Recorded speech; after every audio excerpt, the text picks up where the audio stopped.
Very much. Now we go to the co-leader of the Social Democrats, Deputy Catherine Murphy. Thank you. Taoiseach, what we're seeing this week, I believe, is a new law when it comes to rushed, reckless, haphazard and confused legislation from your government. Last September, the Housing Committee was asked to do pre-legislative scrutiny of the Planning and Development Amendment Bill. It ran to 18 pages. More than 10 months later, late last Thursday, an amended version of the bill was circulated by government. It ran to 60 pages with the addition of 48 pages of amendments. The bill, which the government has sat on for almost an entire year, had mysteriously tripled in size. Some of the proposed amendments when it comes to challenging decisions of An Bord Pleanála in the courts were extremely far-reaching. For example, one provision would allow An Bord Pleanála to retrospectively change decisions which were wrong in fact or in law after the court challenge to the decision had been lodged.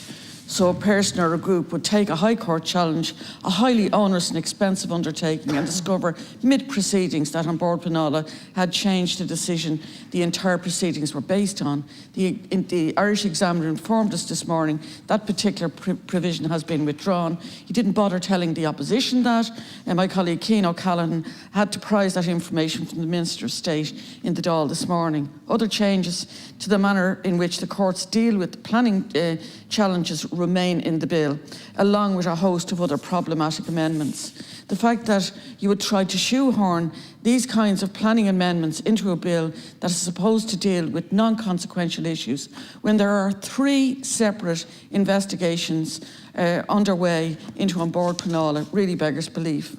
The controversy swirling around An Bord Pleanála has already resulted in the resignation of the Deputy Chair, Mr Paul Hyde, late last Friday. While he is a central figure to the 3 current investigations, his resignation will not end the problems of An Bord Pleanála, some of which have their origins around the bypassing of the planning authorities, thereby changing the nature of the Planning Appeals Board. That change also happened before a recess in December 2016, when the then Minister Govt introduced a strategic housing developments, an idea the construction industry had brought to him. They commented afterwards that he had introduced their ideas lock, stock and barrel. Taoiseach, why are you ramming this legislation through the Dáil when your own review into the planning laws have not yet been completed? Can you tell us why you sat on this bill for an entire year and only brought the 48 pages of amendments this week, just before the recess? And given the scandal that has consumed An Bord Pleanála, do you think it's wise to progress these changes before the reviews into its operation have been completed? Thank you, Deputy Murphy. Taoiseach. First of all, thanks, Deputy, for raising the issue. There are 2 separate issues here, but I do accept there's a connection in terms of overall planning. But in terms of the amendments that are coming forward in terms of the Planning and Development Act, all 4 amendments, there are 4 sets of amendments were initially considered for inclusion by government in the Planning and Development number 2 bill. All 4 amendments were identified by government for inclusion in the next available planning bill, which was the Planning and Development Amendment number 2 bill, and these amendments were flagged in the Minister's 2nd stage speech for the bill in Shannon on the 6th of April 2022. The legal drafting of the specific amendments was not ready for inclusion in the bill when it was before Shannon, and therefore the amendments were being introduced at committee stage in Dáil. Now, 2 further amendments were more recently identified inclusion, where the government is anxious to introduce new regulatory rules in relation to short-term letting and a number of streamlining type amendments to judicial review provisions in the Planning Act as soon as possible. The current supply shortage in the private rental sector, many people in the House have raised the issue of short-term lettings and the need to tighten that up to create a greater availability of supply in the rental sector, specifically in rent pressure zones, which are the areas of highest housing demand, thereby delivering increased units to the sector and stabilising rents. And there is a need to improve efficiencies in terms of the way in which judicial review cases are handled in the courts. Now, there will be a more comprehensive Planning Act in the autumn, but we do have to, the consistent calling in this House has been for rapid action in respect of housing to enable greater supply in the housing market.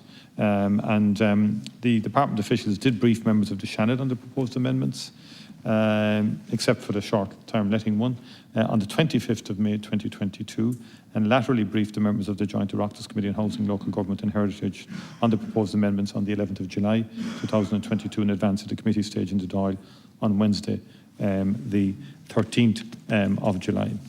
And in the context of the Bord Pleanála issue, now that is a serious issue, but I think we have to also allow for due process there.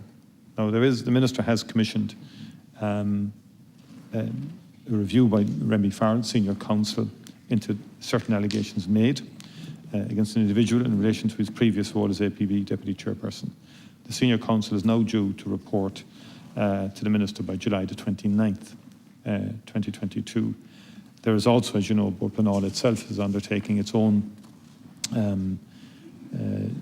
report or internal review, and the Office of the Planning Regulator has announced that it's commencing a review into An Bord Pleanála's systems and procedures.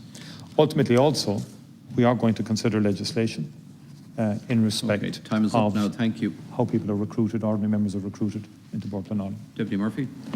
Taoiseach, when you talk about due process on Bord Pleanála, the amendment, particularly the one that you've now withdrawn under pressure, and it's not the only one, why would you even think of bringing that forward?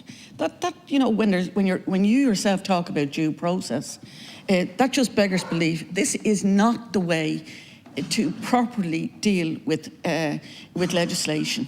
We have a second stage, we have a committee stage, and we have the report stage for a very good reason. The idea that a bill will triple from second stage and you get very late stage amendments is absolutely outrageous. Like the strategic housing developments, there's 70,000 permissions for 70,000 units. Only 13,000 of those have commenced. Indeed, when you go and you look back at the say 2005 CSO figures, 86,000 dwelling units were delivered in that year. Didn't require strategic housing developments. The cutting out of the citizens from a process or restricting their access to that process is highly problematic. Thank you, Deputy. And it's part of the reason why some of the judicial reviews are happening. Thank you. Time this is is up, no please. way to deal with this. Will you withdraw the more offensive amendments and leave them until particularly the other one in number 26? We're over time, Deputy. Thank you very much, Taoiseach. Many of these amendments are not offensive, and they're quite pragmatic. And we should always work to streamline our planning system and make it more efficient. Because most people out there are saying it takes too long to get anything through the planning system. In terms of judicial reviews, they should be streamlined. It doesn't stop anybody having the right to go to judicial review. But we do need to examine it, because everybody's talking about supply in here. Everybody wants a project built quickly, including yourself when it suits. And you'll be the first person into this house saying, why isn't this done and why isn't that done? If you talk to any state agency, in terms of vital infrastructure needed in the country, they will say the planning delay is the most significant one. It can take 2 years to 3 years. It takes 8 years now. It takes 8 years to get, just to sum to the maritime area planning here, it will take 8 years to 10 years to get an offshore planning or wind energy project done. You know, that's too long. So we need to collectively work our way through this, because projects are taking too long. Thank you, Taoiseach. Time is up. And we've changed the SDA provisions. Time is up. We've changed that, Please. the Minister has, in terms of how that works now. And we learn lessons as we go on, but like, fundamentally, let's not escape from the reality of how lengthy our planning process has turned out to be.